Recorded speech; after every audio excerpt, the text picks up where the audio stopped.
Assalamualaikum dan salam sejahtera. Saya dari Grup O, PJJ Ipoh. Saya Nur Farhana binti Syafiee, nombor metrik 275279. Ahli kumpulan saya ialah iaitu Povendra, anak lelaki Masa Lamani, nombor metrik 282993. Azri Zuniza bin Jumaidi 275241.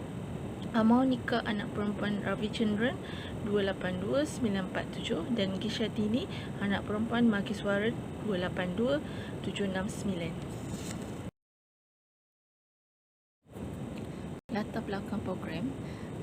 Beladak merupakan bahan kimia yang amat berbahaya kepada individu yang menyalahgunakan kerana dadah ini akan mengubah cara minda dan tubuh badan manusia berfungsi.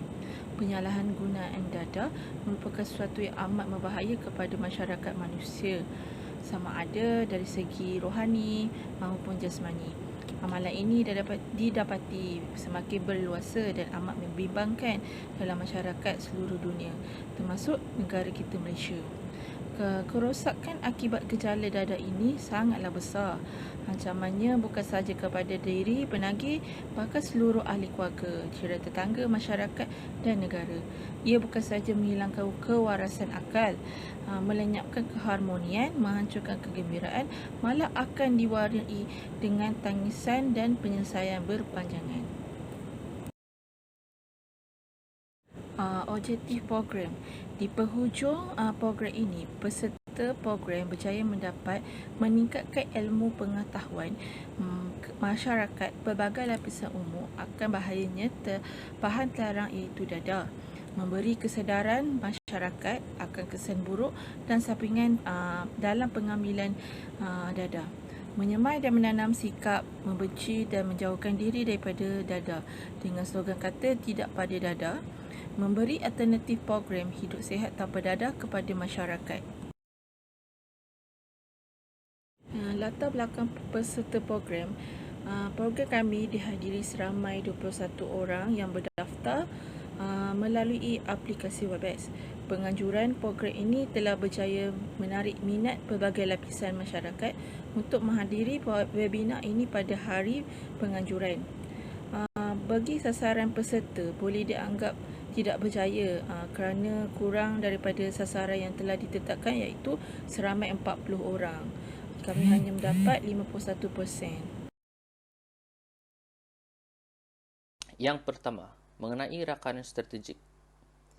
Untuk program webinar Hidup Sihat Tanpa Dadah ni, kami telah menjadikan agensi anti dadah kebangsaan AADK sebagai rakan strategik kami.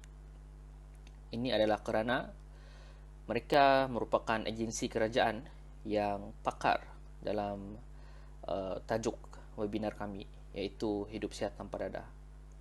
Dan kami juga telah mendapatkan penceramah daripada AADK ini, iaitu Pegawai Anti Dadah Encik Muhammad Fahmi bin Muhammad Remi.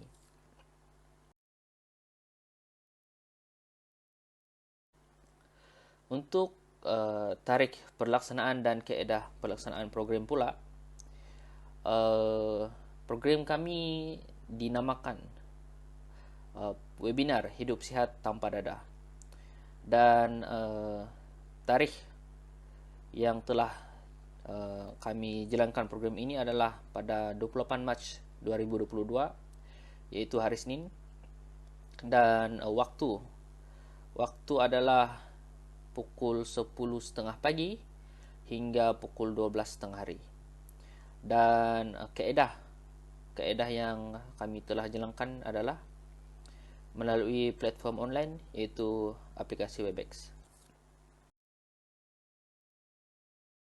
Seterusnya, untuk tentatif program pula, program kami ini mengambil masa selama 1 jam 30 minit, bermula pukul 10.30 pagi hingga 12.30 hari. Dan program kami dimulakan pada pukul 10.30 pagi dengan atur acara kehadiran peserta hingga 10.40 pagi. Seterusnya 10.40 hingga 11 pagi kami ada ucapan alu-aluan moderator dan sesi suai kenal dengan penceramah. pukul 11 pagi hingga 11.10 pagi kita ada slot 1 iaitu pengenalan dan fungsi jabatan AEDK. 11.10 pagi hingga 11.20 pagi kita ada slot 2 iaitu penerangan hidup sihat tanpa dadah. 11.20 pagi hingga 11.30 pagi kita ada slot 3 iaitu statistik dadah di Malaysia. 11.30 pagi hingga 11.40 pagi kita ada slot 4 kesan penyalahgunaan dadah. Dan 11.40 pagi hingga 11.50 pagi kita ada slot yang terakhir iaitu cara-cara mencegah diri dari terjebak dengan dadah. Dan sebelum program kami berakhir pukul 11.50 pagi hingga 12 tengah hari kita ada sedikit sesi soal jawab dan juga penutuplah. Dan 12 tengah hari itu berakhirlah program kami. Jadi itu sahaja penerangan daripada saya mengenai rakan strategik, tarikh pelaksanaan, kaedah pelaksanaan program dan juga tentatif program. Sekian, terima kasih. Selamat sejahtera, saya Gushantini Magisuran. Hari ini saya hendak membentangkan tentang kaedah persediaan dan pelaksanaan program.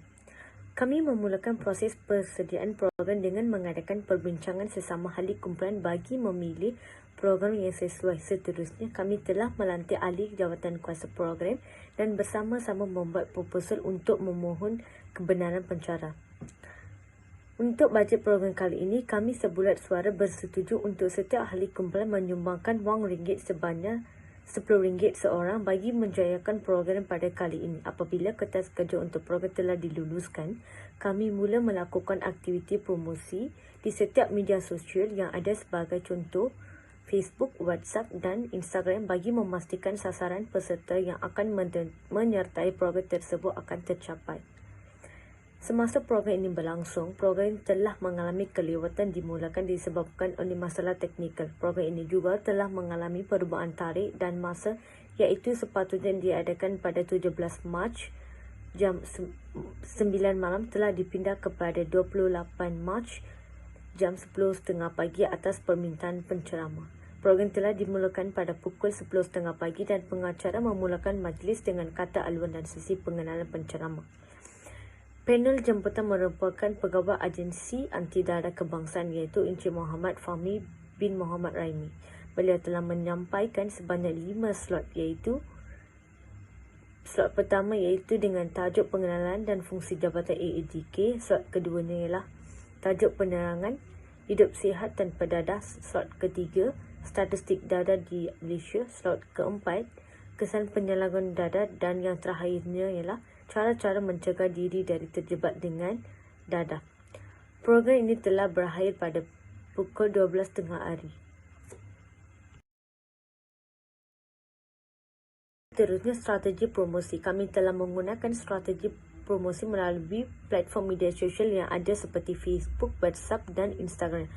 Hal ini dikatakan demikian kerana media sosial adalah medium yang mempunyai pengguna yang ramai dan cepat boleh menyampaikan maklumat di platform itu.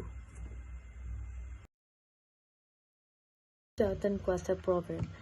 Terdapat 5 orang ahli dalam program ini. Yang pertamanya ialah Nur Farhana binti Syafi sebagai pengurusi, Azrizul Nizar bin Jumaidi sebagai naib pengurusi, Gushantini Magisuran sebagai setiausaha, Puwendra Maslamani sebagai AJK promosi, yang terakhirnya Maunika Ravichandran sebagai AJK media sosial. Nur Farhana sebagai pengurusi tanggungjawab menguruskan projek yang diadakan.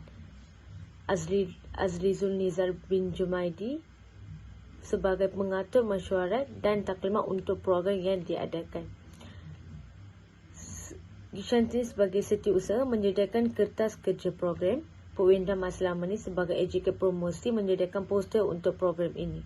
Maunika anak perempuan Ravichandran sebagai AJK media menyediakan slide pembentangan dan menyediakan video pembentangan.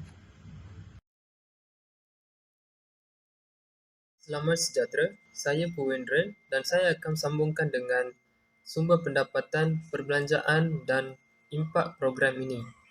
Sumber pendapatan program ini adalah 100% daripada sumbangan ahli kumpulan sendiri untuk bajet program kali ini. Kami sebulat suara bersetuju untuk setiap ahli kumpulan menyumbang wang ringgit sebanyak RM10 seorang bagi menjayakan program pada kali ini. Seterusnya, perbelanjaan program ini adalah sebanyak RM50 iaitu untuk bayaran jemputan panel untuk menjalankan webinar. Jumlah RM50 telah dikumpul dengan kutipan sumbangan ahli kumpulan sebanyak RM10 seorang. Akhirnya, impak program ini berjaya memberikan kesan positif dan banyak ilmu bermanfaat dapat disumbang kepada komuniti. Program ini membantu dalam menyalurkan maklumat yang tepat dalam berkesan agar dapat meningkatkan kesedaran di kalangan masyarakat tentang penyalahgunaan data yang semakin meruncing dalam komuniti. Selain itu, program ini juga membantu komuniti untuk menyemai dan menanam sikap membenci dan menjauhkan diri daripada dada agar komuniti dapat hidup bebas daripada terjebak dengan masalah penyalahgunaan dada. Untuk makluman, program ini juga telah mendapatkan banyak makluman balas positif daripada para peserta kerana telah memberi ilmu pengetahuan kepada komuniti secara percuma dan berkesan.